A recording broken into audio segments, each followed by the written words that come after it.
안녕하세요. 재테크하는 김주임입니다. 오늘은 미국에 상장된 전기차와 자율주행 관련 ETF로 EKAR, IDRV, DRIV, KRS에 대한 비교하는 영상으로 이전에 업로드를 하여 비교 영상을 다루었지만 중점적으로는 이러한 ETF에 대한 배경으로 하이브리드 자동차를 포함한 전기차의 종류와 관련된 시장을 파악하면서 투자 포인트를 찾는 영상이니 참고하시기 바라겠습니다. 그러면 시작하겠습니다. 먼저 전기차 시장의 흐름을 알아가기 앞서 전기차 시장에 하이브리드 전기차도 포함되어 많이 조사되기 때문에 하이브리드에 대한 개념을 알고 가면 이해하시는데 빠를 것 같아서 설명드리고, 전기차의 종류와 시장 흐름을 파악하고 전기차와 자율주행 관련 ETF를 추가 비교하고 마지막으로 ETF를 요약하면서 투자 포인트를 말씀드리고 마무리하겠습니다. 먼저 하이브리드란 그리핀, 인어공주, 켄타우로스 같이 잡종, 혼합물이라는 뜻으로 두 종류 이상의 요소를 조합한 것을 말합니다. 그리고 자동차 업계에선 두 가지의 동력원을 가진 차를 하이브리드 카라고 합니다. 그래서 이 하이브리드 카는 연료와 전기라는 두 가지 동력원을 사용하는데, 원래 연료 중에 디젤로 만든 하이브리드 카도 있어서 에너지 효율이 가솔린보다 높지만 높은 가격으로 인해 상용화에 실패를 하였습니다. 그래서 요즘 말하는 하이브리드 카는 가솔린의 연료와 전기를 사용한다고 이해하시면 될 것 같습니다. 그래서 이렇게 설명드린 하이브리드 카는 정확히 하이브리드 전기차고, 이 전기차에는 여러 종류가 있지만 크게 네 가지 종류로 나눠진다고 볼 수 있겠습니다. 먼저 보통 하이브리드 전기차는 HEV와 PHEV를 포함하고, 공통점으로는 출발, 저속주행, 초반가속 시 배터리의 전기로 모터가 작동됩니다. 또한 그러다가 고속주행 시 내연기관으로 변하여 작동이 되고, 그리고 회생제동 등으로 전기를 배터리에 저장 후에 사용을 합니다. 그리고 여기서 HEV는 배터리에 충전 필요 없이 전기를 오직 회생제동 등으로 생성한 전기를 사용하고, 그 HEV의 전기차 모드의 주행 성능을 개선한 하이브리드 카가 PHEV라고 해서 플러그인 하이브리드 전기차입니다. 이 전기차는 HEV보다 전기차 모드 성능을 개선하였기에 배기가스 배출도 보다 적고 에너지 효율도 좋은 친환경차라고 알면 되겠습니다. 또한 여기 보시는 것처럼 전기 충전이 필요하기에 외부 플러그가 있습니다. 그러기에 이 차 이름에서도 알 수 있듯이 플러그인 하이브리드 전기차라고 이해하시면 될 것 같습니다. 그 다음으로 BEV로 배터리 일렉트리카라고 흔히 말하는 전기차가 여기에 해당이 됩니다. 여기부턴 연료 없이 오직 배터리에 저장된 전기로 차가 구동이 됩니다. 또한 연료 같은 화석 연료를 사용하지 않기에 배기가스 배출이 없습니다. 그래서 이러한 차에는 테슬라 모델 시리즈가 있습니다. 마지막으로 퓨얼셀 일렉트릭 비이클이라고 해서 FCEV 전기차가 있습니다.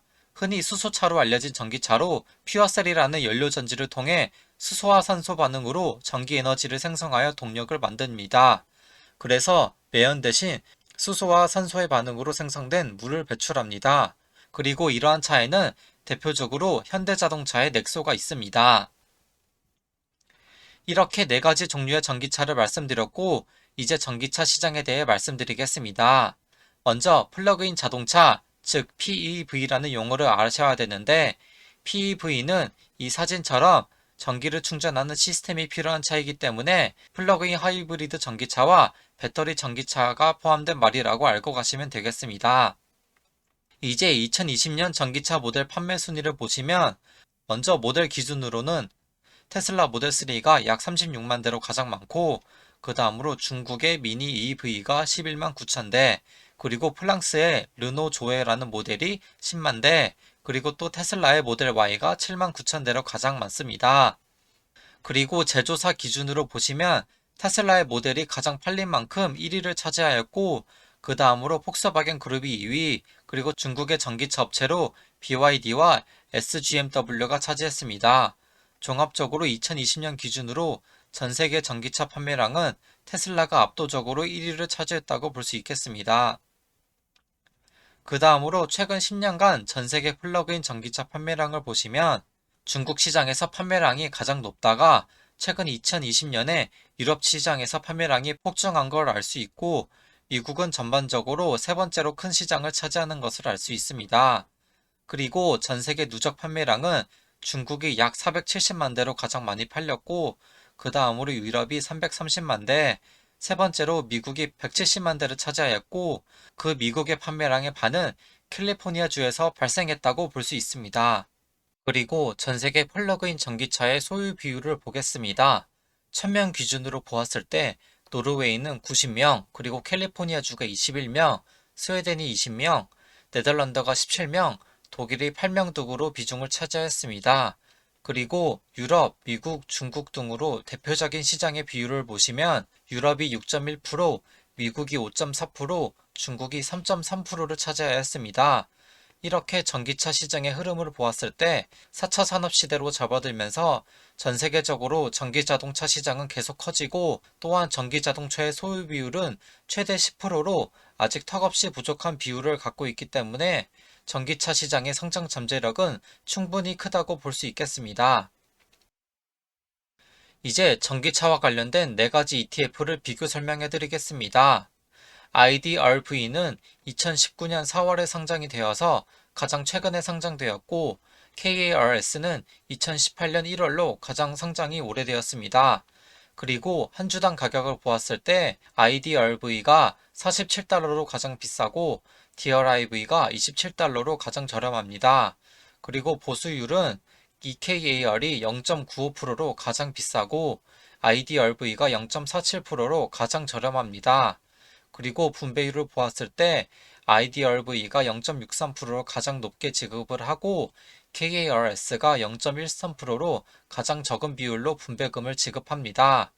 그리고 총 운용자산과 하루 평균 거래대금을 같이 보았을 때 DRIV가 8.7억 달러로 자산을 운영하고, 그리고 2천만 달러로 거래 규모가 가장 크고, 반면 EKAR이 총 운용자산은 100만 달러로 가장 적고 하루 평균 거래대금도 24만 달러로 가장 적습니다.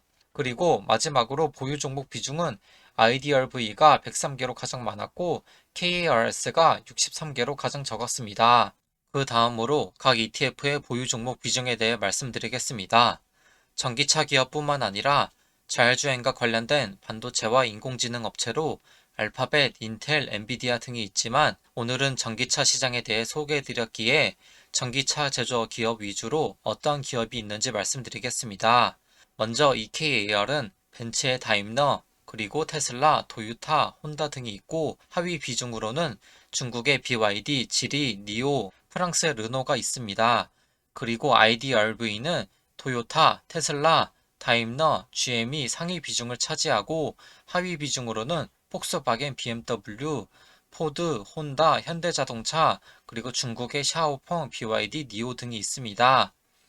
그리고 DRIV는 상위 보유 종목으로 도요타와 테슬라가 있고, 하위 종목으로는 폭스바겐, 포드, GM, 혼다, 르노, 현대자동차, 기아자동차, 중국의 BYD, 지리, 니오 등이 있습니다.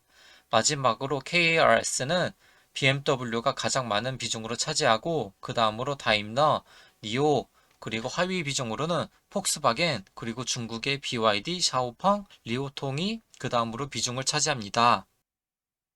그리고 각 ETF의 투자 국가 비중에 대해 말씀드리겠습니다. 공통점으로 4개 ETF 모두 미국이 가장 많은 비중을 차지하고, 비중 순서로는 DRIV, IDRV, KARS, EKAR로 가장 많습니다. 추가적으로 EKAR은 미국에 이어서 일본 기업이 20%로 가장 많고 독일이 11%로 가장 많습니다. 그리고 IDRV와 DRIV 모두 비슷한 흐름으로 미국을 제외한 국가를 거의 10% 미만 비중으로 가져갑니다. 마지막으로 KARS는 미국에 이어서 중국과 독일이 약 15%로 가장 많은 비중을 차지합니다. 이 점 참고하시기 바라겠습니다. 그 다음으로 각 ETF의 수익률을 말씀드리겠습니다. 먼저 약 2년간 주가 흐름을 차트를 통해 보았을 때 코로나 폭락 이전은 S&P 500과 나스닥 100과 같이 비교적 큰 차이 없는 폭으로 주가 흐름을 유지해 왔지만, 코로나 폭락 이후 S&P 500은 이전보다 큰 폭으로 회복하지 못했고, 나스닥 100 지수는 불과 6개월 전까지만 해도 4개의 ETF보단 높게 올랐지만 최근 6개월은 전기차와 자율주행 관련 ETF가 나스닥 100 지수보다 높게 오른 것을 알 수 있습니다. 그리고 최근 1년간의 수익률을 보시면 전반적으로 DRIV가 가장 높은 것을 알 수 있습니다. 마지막으로 요약하면서 투자 포인트를 말씀드리겠습니다.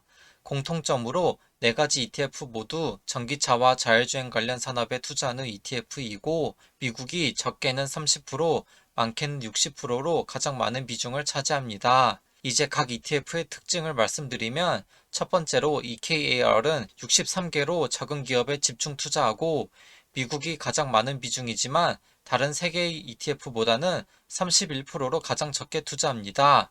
그래서 대신에 전 세계 국가에 비교적 골고루 투자합니다.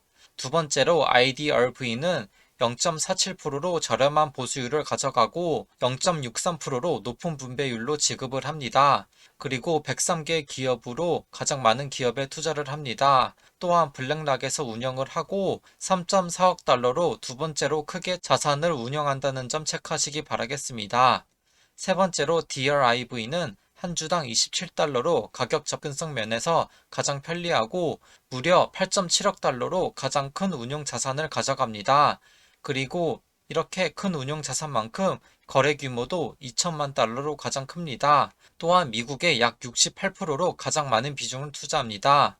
마지막으로 KARS는 2018년 1월에 설정이 되어서 약 3년으로 가장 오래되었고 다른 세계 ETF는 테슬라를 상위 10개 기업에 비중을 두고 투자하지만 이 ETF는 테슬라에 투자하지 않는다는 점 꼭 체크하시기 바라겠습니다. 그리고 중국의 약 15% 비중으로 가져가기에 혹시 염려하신 분들은 꼭 체크하시기 바라겠습니다. 여기까지 전기차의 종류와 시장에 대해 알아보고 관련된 ETF에 대해 비교하면서 소개해드렸습니다. 유익하게 보셨다면 구독 및 좋아요 꼭 부탁드립니다. 영상 제작, 품질 향상에 큰 도움이 됩니다. 마지막으로 최종 매수 및 매도 결정은 종합적으로 생각하신 후 본인의 판단하에 건전한 성투하시기 바라겠습니다. 그러면 안녕히 계세요.